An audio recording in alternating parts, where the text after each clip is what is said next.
तमिलनाडु राजनीति में आज एक ऐतिहासिक दिन है। विजय तलापति ने चेन्नई के जवाहरलाल नेहरू स्टेडियम में सीएम की शपथ ली। 59 सालों में पहली बार ऐसा हो रहा है कि कोई नई पार्टी डीएमके और एआईएडीएमके के अलावा अपनी सरकार बना पा रही है। इससे पहले तमिलनाडु में हम देखते हैं कि डिविडेंड पार्टीज ही वहां पर अपनी सरकार बनाती हैं, मगर विजय अपने पहले ही इलेक्शन में अपनी पार्टी टीवीके के साथ सरकार बना पाते हैं। तो आखिरकार क्या खास है विजय की पॉलिटिक्स में, क्या खास है टीवीके पार्टी में, इसके बारे में फ्रेंड्स आज हम बात करने वाले हैं। सबसे पहले बात करते हैं कि यहाँ पर जो एक पॉलिटिकल ड्रामा देखने को मिल रहा था हमको तमिलनाडु में, किस वजह से देखने को मिल रहा था। सबसे इंपॉर्टेंट बात यहाँ पर यह है कि तमिलनाडु में आप जानते हैं कि 234 सीटें हैं, वहाँ पर मेजोरिटी की आपको चाहिए 118 सीटें, मगर टीवीके के पास यहाँ पर 108 सीटें ही थी। इसलिए यहाँ पर जो तमिलनाडु के राज्यपाल हैं वो उनको इनवाइट नहीं कर रहे थे, पार्टी को इनवाइट नहीं कर रहे थे सरकार बनाने के लिए। मगर सबसे बड़ी पार्टी होने के कारण टीवीके का पहला क्लेम होना चाहिए, इसको लेकर यहाँ पर डिबेट डिस्कशन चल रहा था। फाइनली होता यह है कि टीवीके को कांग्रेस के साथ यहाँ पर सीपीआई, सीपीआईएम, आईयूएमएल और वीकेसी ये पार्टीज यहाँ पर सपोर्ट करती हैं, जिसके बाद 121 विधायकों का समर्थन आ जाता है टीवीके के पास, और टीवीके फाइनली यहाँ पर अपना दावा पेश कर पाती है और राज्यपाल उनको इनवाइट करते हैं और विजय फाइनली शपथ लेते हैं। अब 13 मई को उनको फ्लोर टेस्ट देना है, जहाँ पर साबित करना होगा उनको कि मेजोरिटी उनके पास है। तो ये तो बात हुई 13 मई की। आज हमारा जो डिस्कशन है वो होने वाला है कि किस तरह से विजय और टीवीके का जो राइज है वो क्या मीनिंग रखता है तमिलनाडु पॉलिटिक्स में, और फाइनली इंडियन पॉलिटिक्स के लिए इसके क्या मायने हैं। किस तरह से 2 साल पहले बनी टीवीके पार्टी अपनी छाप छोड़ पाती है और अपनी सरकार बना पाती है तमिलनाडु में, उसको फिलहाल यहाँ पर हम समझेंगे। तो जो विजय हैं उनको आप जानते ही होंगे, उनको तालापति नाम से जाना जाता है। लगभग 30 साल से वो एक्टिंग कर रहे हैं तमिल सिनेमा में। लगभग 69 फिल्म्स उन्होंने बनाई हैं और तमिलनाडु के नंबर 1 सुपरस्टार वो माने जाते हैं। तो एक लंबा फिल्मी कैरियर रहा है और तमिलनाडु में ये कोई नई बात नहीं है कि कोई एक्टर यहाँ पर सीएम बना है। इससे पहले हमने देखा है कि जयललिता यहाँ पर सीएम बन चुकी हैं, और उनसे पहले सबसे पहले जो पॉपुलर रहे वो थे यहाँ पर एमकेआर, जिन्होंने यहाँ पर ये प्रथा चालू करी जहाँ पर एक्टर्स सीएम बनना चालू होते हैं। तो ये कोई नई बात नहीं है, मगर रिसेंट हिस्ट्री में अगर हम देखें तो ये पहली बार हो रहा है, और खासकर जो द्रविडियन पॉलिटिक्स है उसको यहाँ पर तोड़कर वो आगे आते हैं विजय, तभी वो एक नई पहल कर पाते हैं। और जो डुओपोली चल रही थी डीएमके की और एआईएडीएमके की, उसको किस तरह से तोड़ते हैं वो बेसिकली यहाँ पर इंटरेस्टिंग बात है। यहाँ पर पॉलिटिक्स की अगर हम बात करें तो विजय की मूवीज़ को अगर आप देखोगे तो विजय की मूवीज़ में आपने ऑब्जर्व किया होगा कि पहले से ही उन्होंने एक जननायक की भूमिका निभाने की कोशिश करी।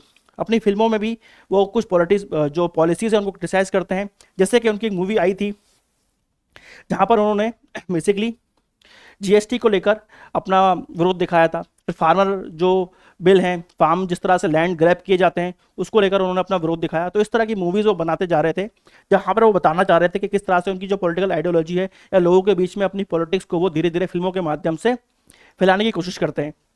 इसका जो बेस है वो बहुत पहले से ही तैयार हो गया था। सबसे पहले हम देखते हैं कि विजय 2009 में उनका एक फैन क्लब बनता है, विजय मक्कल इयकम। लगभग 85,000 फैन क्लब ऐसे बनते हैं। कितने? 85,000। जब भी कोई पॉलिटिकल पार्टी बनती है या फिर कोई पॉलिटिकल मूवमेंट आप देखते हो तो विदाउट जन आधार अगर नहीं होगा तो नेता नहीं बन पाएगा। तो जन आधार बनाना बहुत जरूरी होता है। तो वही जन आधार बेसिकली ये फैन क्लब्स बनते हैं। इन फैन क्लब्स के जरिए विजय अपनी जो इमेज है सोशल वर्कर की या फिर लोगों के बीच में किस तरह से वो लोगों की मदद करना चाहते हैं वो यहाँ पर शुरुआत करते हैं उसकी। सोशल वर्क कैसे करते हैं? ब्लड कैंप को ऑर्गेनाइज कराया जाता है, डिजास्टर के समय या किसी भी आपदा के समय रिलीफ देने का काम किया जाता है, और किसी भी एंगल से यहाँ पर जो भी कारण हो सकते हैं उस वजह से सोशली लोगों को मोबिलाइज किया जाता है, ज्वाइन करवाया जाता है। फिलहाल ये सिर्फ फैन क्लब है। ये फैन क्लब आगे जाकर धीरे धीरे पॉलिटिक्स में आता है। फॉर्मुलेट कब हुआ? 2009 में। 2011 में एआईएडीएमके का ये अलायंस बनता है, बाद में एआईएडीएमके को छोड़ देते हैं, और 2021 में पहली बार पॉलिटिकल स्वरूप आता है इसका, जहां पर वो 169 सीटों पर चुनाव लड़ते हैं और 115 सीटें जीत जाते हैं। तो बेसिकली एक ड्रेस रिहर्सल की तरह, एक प्रैक्टिस राउंड की तरह 2021 में ही इन फैन क्लब ने दिखा दिया था कि कितना वो जनता से जुड़े हुए हैं। फिर फाइनली होता क्या है, 2 फरवरी 2024 को टीवीके पार्टी बनाते हैं विजय, और ये जो 85,000 फैन क्लब हैं वो रातों रात क्या हो जाते हैं? फॉर्मल पॉलिटिकल कैडर में बदल जाते हैं। फॉर्मली वो क्या हो गए? पॉलिटिकल कैडर में बदल गए। तो जो एक राजनीति करने के लिए संगठन चाहिए था विजय को, पहले दिन से ही तैयार था। उसकी तैयारी 2009 से ही चालू हो गई थी, जिसका आपको रिजल्ट आज दिख रहा है। मगर उस तैयारी कब हो गई थी चालू, 2009 में ही चालू हो गई थी। ये पूरे फैन क्लब क्या बनते हैं, संगठन का काम करते हैं विजय की टीवी के लिए। तो ये जो फैंस बेस है वही आगे जाकर क्या बनता है, पॉलिटिकल आर्मी बनता है। इसके अलावा हम देखते हैं कि धीरे धीरे विजय अपनी टोन चेंज करना चालू करते हैं और अपने आप को as a leader, as a political leader project करना चालू करते हैं। जैसे कि 2017 में मर्सेल फिल्म जो है वहाँ पर वो जीएसटी को लेकर बोल सकते हैं कि गवर्नमेंट को क्रिटिसाइज करते हैं।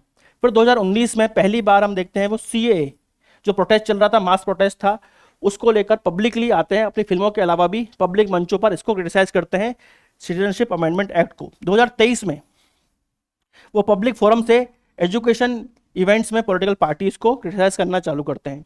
और फिर क्या होता है, फाइनली 2024 में वो अपनी पार्टी टीवी के तमिलगा वेट्री कज़कम लॉन्च कर देते हैं, विक्ट्री पार्टी ऑफ तमिलगम, ये उसका इंग्लिश ट्रांसलेशन है। इस तरह से हम बोल सकते हैं कि तमिल धीरे धीरे अपनी जो ब्रांडिंग है या अपनी पोजीशनिंग है वो पॉलिटिकल लीडर की तरह करने लगे थे। यहाँ पर तमिल पॉलिटिक्स को वो बहुत अच्छे से समझते हैं। यहाँ पर सिर्फ ये नहीं है कि अपने स्टारडम का वो फायदा उठा के सीएम बन सकते हैं, उनको पता है कि एक सीरियस काम है पॉलिटिक्स, इसलिए वो पहले दिन से ही अपनी आइडियोलॉजी क्लियर करते हैं, अपनी विचारधारा लोगों के सामने रखते हैं, किन आदर्शों पर वो चलने वाले हैं, क्या उनकी पॉलिसी होने वाली है, उस चीज़ को लेकर भी वो काफ़ी क्लियर रहते हैं। तो यहाँ पर टीवी के डॉक्टर BR अम्बेडकर, परियार, के कामराज, इन तीनों को अपना पॉलिटिकल गुरु बेसिकली घोषित करती है। साथ साथ यहाँ पर पहली बार कोई पॉलिटिकल पार्टी महिलाओं को भी अपना पॉलिटिकल गुरु घोषित करती है, जहाँ पर वो वेलेलू नचियार, अंजलाई अम्मल, ये जो महिलाएं हैं तमिल संस्कृति से जुड़ी हुई महिलाओं को भी वो अपने पॉलिटिकल गुरु के रूप में प्रोजेक्ट करती है टीवी के, जो कि पहली बार कोई पार्टी पॉलिटिक्स में कर रही थी। यहाँ पर इन सब के जो आइडल्स हैं उनको मिलाकर वो टीवी के बताती है कि वो अपनी आइडियोलॉजी बनाएगी, इनके मार्गदर्शन पर वो चलने वाली है। जैसे कि अंबेडकर जी के इक्वालिटी, सोशल इक्वालिटी की जो बात है, पेरियार के social reform, social justice, Kamaraj ji के governance, people first government administration के बारे में बात करें, और जिस तरह से यहाँ पर फ्रीडम मूवमेंट में या फिर अंग्रेजों के खिलाफ लड़ना है, सेल्फ सेक्रीफाइस की बात करनी है, एजुकेशन की बात करनी है, वुमेन एम्पावरमेंट की बात करनी है, उसके लिए यहाँ पर वो वैल्यू नचियार और अंजलई अम्बल को अपना मेंटर घोषित करते हैं। तो आइडियोलॉजी क्या होनी चाहिए और किस तरह से वो आगे बढ़ने वाले हैं, इसको टीवी के पहले दिन से ही काफ़ी क्लियर थी। पार्टी 2 साल पुरानी है, मगर उसकी प्लानिंग काफ़ी लंबे समय से चल रही थी, और वो हर पॉइंट पे अपना जो बोल सकते हैं पॉलिटिक्स में जो होता है कि हर पॉइंट को लेकर आपको रेडी रहना है, वो तैयारी यहाँ पर टीवी के की दिखती है। यहाँ पर आप उसका फ्लैग भी देखेंगे तो तमिल कल्चर, तमिल सिंबल्स के साथ ये फ्लैग बना है, और फिर उनको सिंबल मिलता है फाइनली क्या, सिटी, चुनावी चिन्ह क्या है उनका, सिटी, जिसका भी उपयोग आप देखते होंगे रैलीज में विजय काफ़ी अच्छे तरीके से करते हैं। फिर आती है बात कि क्या ये ग्राउंड पर रिजोनेट हो रहा है, क्या ग्राउंड में लोग इससे जुड़ रहे हैं। तो उसका पहला एग्जाम्पल हमको देखने को मिलता है 27 अक्टूबर 2024 को, जहां पर विक्रावेंडी कॉन्फ्रेंस या विक्रावेंडी में एक पॉलिटिकल रैली होती है, और ये रैली कितनी बड़ी होती है, लगभग 8 लाख लोग इस रैली में आते हैं, और इस रैली में लगभग 26 रेजोल्यूशन पास किए जाते हैं टीवी के द्वारा, जहाँ पर वो बताते हैं कि क्या क्या चीज़ें वो लेकर आएंगे जनता के लिए, क्या चीज़ें वो करेंगे, क्या नहीं करेंगे, अपना पूरा बोल सकते हैं पॉलिटिकल पर्पज जो है तमिलनाडु को लेकर जो विजन है वो सबके सामने रखते हैं। और 2 इंपॉर्टेंट चीज़ें सबसे जो रहती हैं यहाँ पर वो ये है कि वो अपने आइडियोलॉजिकल एनिमी यानी कि विचारधारा के आधार पर कौन उनका बेसिकली राजनीतिक तौर पर प्रतिद्वंदी है उसको घोषित करते हैं। तो वो कौन है, बीजेपी। विचारधारा के आधार पर वो बीजेपी के एकदम खिलाफ हैं, उसके अपोजिट खड़े हैं, वो पहले दिन से ही यहाँ पर बता देता है टीवी के। इसके अलावा तमिलनाडु में उनका राजनीतिक प्रतिद्वंदी कौन है, डीएमके, पॉलिटिकल एडवर्सरी कौन है, डीएमके। इस चीज़ को भी यहाँ पर टीवी के पहले दिन ही घोषित करती है। टीवी के ने अपनी पोजीशन नीट और सीए इसमें भी क्लियर कर दी थी। नीट एग्जाम को लेकर एक काफ़ी बड़ा मूवमेंट आपने तमिल में नाडु में पहले ही देखा होगा, क्योंकि ये जो एग्ज़ाम है वो कहीं ना कहीं तमिल भाषा में नहीं हो रहा है, तो तमिल स्टूडेंट्स के लिए, मेडिकल स्टूडेंट्स के लिए डिस्क्रिमिनेटरी है। ये वहाँ की पार्टीज पहले से ये मुद्दा उठाती रही हैं, तो उसको सपोर्ट करता है यहाँ पर टीवी के। लैंग्वेज को लेकर भी कि इंग्लिश होनी चाहिए, तमिल होनी चाहिए, फिर हिंदी आनी चाहिए, इस चीज़ को लेकर भी टीवी के ने अपनी पॉलिसी पहले दिन से ही सबके सामने रखी। तो तमिल कल्चर को साथ लेके चलता है टीवी के। द्रविडियन पार्टीज के विरुद्ध जरूर है वो, मगर द्रविडियन कल्चर के विरुद्ध नहीं है, और द्रविडियन कल्चर को ऑथेंटिकली दिखाने की बात करता है टीवी के। टीवी के का यहाँ पर ये दावा होता है कि डीएमके और ये डीएमके कहीं ना कहीं करप्ट हो चुके हैं, आउटडेटेड हो चुके हैं, इसलिए वो डिविडेंड कल्चर या वैल्यूज़ को नहीं समझ रहे हैं जितना अच्छे से आज वो टीवी के समझती है। ये यहाँ पर बेसिकली चेंज टीवी के सबके सामने लेकर आता है, जिसको लोग पसंद करते हैं फाइनली। आगे क्या होता है देखिए, ये तो अपन ने बात करी कि पॉलिटिकल्स किस तरह से आपने प्लानिंग करी कोई भी चीज़ हासिल करने के लिए प्लानिंग आपको करनी ही है। प्लानिंग के साथ साथ हम देख रहे हैं उसका एग्जीक्यूशन भी कैसे हो रहा है ना। मगर कुछ ना कुछ अड़चन है, कुछ चैलेंजेस आपके सामने जरूर आते हैं। तो चैलेंज यहाँ पर क्या आता है, सबसे बड़ा चैलेंज जो हम बोल सकते हैं वो आता है ट्रेजेडी के फॉर्म में, जहाँ पर करूर क्राउड ट्रेजेडी हो जाती है सितंबर 2025 को। क्या होता है इस यहाँ पर बेसिकली जो भीड़ बढ़ जाती है जिसकी वजह से भगदड़ मचती है और 41 लोग अपनी जान गंवा देते हैं और लगभग 80 लोग घायल हो जाते हैं, जिसके बाद सीबीआई इंक्वायरी भी बैठती है। तो ये एक मेजर सेटबैक था विजय और टीवीके के लिए। क्राउड मैनेजमेंट नहीं हो पाया, लोगों ने यहाँ पर अपनी जान गंवाई। तो जिसके बाद हम बोल सकते हैं कि थोड़ा लंबे समय के लिए या कुछ समय के लिए टीवीके बैकफुट पे चली जाती है। मगर इस चीज़ को यहाँ पर विजय किस तरह से देखते हैं या किस तरह से लेते हैं उसको समझते हैं। विजय यहाँ पर फ्रंट पर आते हैं, जो दूसरी पार्टीज नहीं करती या दूसरे नेता नहीं करते वो अपनी गलती मानते हैं, अपनी पार्टी की गलती मानते हैं, रिस्पॉन्सिबिलिटी लेते हैं। और यहाँ पर जिन फैमिलीज ने अपने लोगों को खोया था उनके घर पर जाते हैं, उनको विजिट करते हैं और 20 लाख रुपए का कंपनसेशन पर फैमिली अनाउंस करते हैं। तो ये पॉलिटिक्स में बहुत कम होता है कि कोई नेता आके अपनी गलती माने, एक्सेप्ट करे और उसको सुधारने के लिए भी आगे रहे। तो ये एक मास्टर स्ट्रोक की तरह साबित होता है कि विजय यहाँ पर एज अ पॉलिटिकल लीडर लोगों के सामने आते हैं और बताते हैं कि वो सीरियस हैं इस चीज़ को लेकर, वो अपनी गलती मानने को भी तैयार हैं और उसको सुधारने के लिए भी तैयार हैं। इसके बाद हम देखते हैं एक और सेटबैक जो मिलता है वो है जन नायकन मूवी जो आने वाली थी विजय की, उसको रिलीज़ नहीं होने दिया जाता है। इसको लेकर काफ़ी केस चलते हैं। विजय का यहाँ पर कहना होता है कि पॉलिटिकल पार्टी जो यहाँ पर जो सत्ताधारी दल है वो कहीं ना कहीं इसको पॉलिटिकल कर रहा है। और डीएमके का कहना होता है कि इस फिल्म में विजय अपनी पॉलिटिक्स दिखा रहा है, बेसिकली ये एंटरटेनर फिल्म नहीं है। जो भी यहाँ पर बात होती है फाइनली फिल्म रिलीज नहीं हो पाती है, मगर इसका एडवांटेज ही विजय को ही मिलता है। जनता के बीच में ये मैसेज जाता है कि विजय को दबाने की कोशिश की जा रही है, जिसका बेनिफिट विजय को इलेक्शन में मिलता है। इलेक्शन के दौरान भी हम देखते हैं कि इलेक्शन कमीशन से बहुत कंप्लेन की जाती है, बहुत ज़्यादा मिस इन्फॉर्मेशन और लॉ एंड ऑर्डर की दिक्कत पैदा की जाती है विजय की रैलीज़ में। बहुत सारी रैलीज़ वो कर भी नहीं पाते हैं, मगर इसका मैसेज भी लोगों तक यही पहुंचता है कि जो गवर्नमेंट है या फिर जो सत्ताधारी पार्टीज़ हैं वो विजय को रोक रही हैं। हमको हमारा यहाँ पर कर्तव्य है कि हम विजय को जिताएं। तो इस तरह से हर नैरेटिव को विजय अपनी तरफ मोड़ते हैं, चैलेंजेस को अपॉर्चुनिटीज़ में बदलते हैं विजय। फाइनली आती है बात कि विजय आने के बाद करेंगे क्या। तो यहाँ पर वो अपने मैनिफेस्टो में वुमेन्स को टारगेट करते हैं, फैमिली को टारगेट करते हैं। क्या घोषणा करते हैं कि 2,500 रुपये प्रति महीना हर महिला को मिलेंगे हेड ऑफ द फैमिली जिनकी उम्र 60 साल से कम रहेगी। जिस भी फैमिली की एनुअल इनकम 5 लाख से कम है, जब भी उस घर की बेटी की शादी होगी तो 8 ग्राम गोल्ड और एक सिल्क की साड़ी दी जाएगी। साथ में यहाँ पर फ्री बस ट्रैवल फॉर एवरी वुमेन। इसी के साथ साथ 6 एलपीजी के सिलेंडर भी फ्री देने की घोषणा करते हैं विजय। उनकी टीवी की पार्टी की अगर सरकार बनती है तो ये सब चीज़ें होंगी। आज जैसे ही उन्होंने सीएम की शपथ ली, आते से ही 3 फैसले करे। सबसे पहले कि 200 यूनिट की जो इलेक्ट्रिसिटी है वो फ्री रहेगी। साथ साथ यहाँ पर वुमेन सेफ्टी के लिए एक अलग स्क्वाड बनाया जाएगा और ड्रग की जो समस्या है उसको रोकने के लिए भी यहाँ पर एक स्क्वाड बनाया जाएगा। ये आते से ही उन्होंने घोषणा करी। इसके अलावा इकोनॉमी को लेकर, फाइनेंस को लेकर एक वाइट पेपर वो लेकर आएंगे जहाँ पर वो बताएंगे कि सरकार के पास कितना पैसा है, कहाँ कितना पैसा लगा है और सरकार इतने कर्जे में क्यों है। वो पूरी चीज़ें वो गवर्नमेंट के सामने लेकर आने वाले हैं, जनता के सामने लेकर आने वाले हैं। इसी के साथ यहाँ पर उनकी मेजर डिमांड ये रहने वाली है कि नीट को ख़त्म किया जाए और एजुकेशन को स्टेट लिस्ट में डाला जाए, कंकरेंट लिस्ट से निकाल के। इसको लेकर भी वो पहले दिन से ही अपने जो घोषणा है, मैनिफेस्टो है, उसमें बात करते हैं। तो पहले दिन से ही विजय की जो गवर्नमेंट है एक्शन में दिखती है। विजय का अगर आपने शपथ ग्रहण समारोह देखा हो तो वो एक पॉलिटिकल इवेंट की तरह भी दिखता है, साथ साथ एक मूवी लॉन्चिंग इवेंट की तरह दिखता है।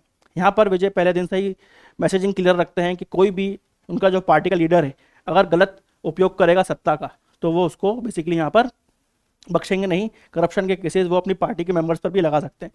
तो पावर आपके पास आई है तो रिस्पॉन्सिबिलिटी भी आपके पास आई है। इस चीज़ को पहले दिन से ही विजय मैसेज दे रहे हैं अपनी पार्टी को, या फिर जो अपने पार्टी वर्कर्स हैं उनको पहले दिन से उन्होंने ये मैसेज दिया है। जो उनकी टेम्पलेट है वो कहीं ना कहीं एमजीआर से पूरी अलग है। उन्होंने ग्रासरूट लेवल पर काम करा है, फैन क्लब्स जो आगे जाकर कैडर बन जाते हैं।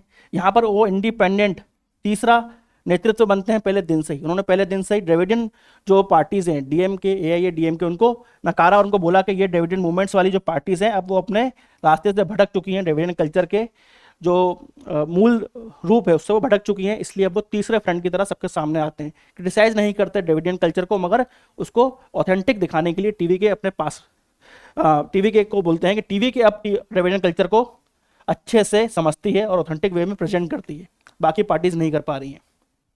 और एक लंबे समय से जो पॉलिटिकल फैटिक देखने को मिल रहा था तमिलनाडु में, क्योंकि सिर्फ 2 ही पार्टियां वहाँ पर रूल कर रही थी, उसके लिए एक फ्रेशनेस, एक नयापन, यूथ से जो जुड़ाव है वो देखने को मिलता है विजय का। जिसके बाद हम देखते हैं कि पहली बार पहली इलेक्शन में टीवीके इतनी बड़ी सफलता लेकर आ पाती है, सबसे बड़ी पार्टी बनती है। सबसे पहले तो वो भले ही मेजोरिटी नहीं मिलती मगर सबसे बड़ी पार्टी बनती है। जो डीएमके है उसको सिर्फ 59 सीटें के आसपास मिलती हैं, एआईएडीएमके को लगभग 53 सीटें। तो इन दोनों पार्टीज को सिग्निफिकेंटली रिड्यूस कर दिया जाता है टीवीके द्वारा। तो एक बड़ी पॉलिटिकल फोर्स तमिलनाडु में अब इस वक्त कौन है, टीवीके बन जाती है।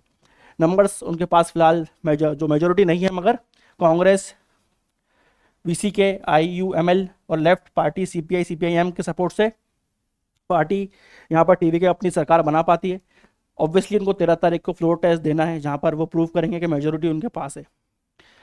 तो इस तरह से हम देखते हैं कि तमिलनाडु में एक बहुत बड़ा पॉलिटिकल चेंज आया है। अब इसका मायने क्या है, इस चेंज के मायने क्या है, इसको समझते हैं। तमिलनाडु बेसिकली अब नेशनल अपोजिशन पॉलिटिक्स में एक बड़ा रोल निभा सकता है, क्योंकि यहाँ पर हम देखते हैं बीजेपी को सिर्फ एक सीट ही मिली है।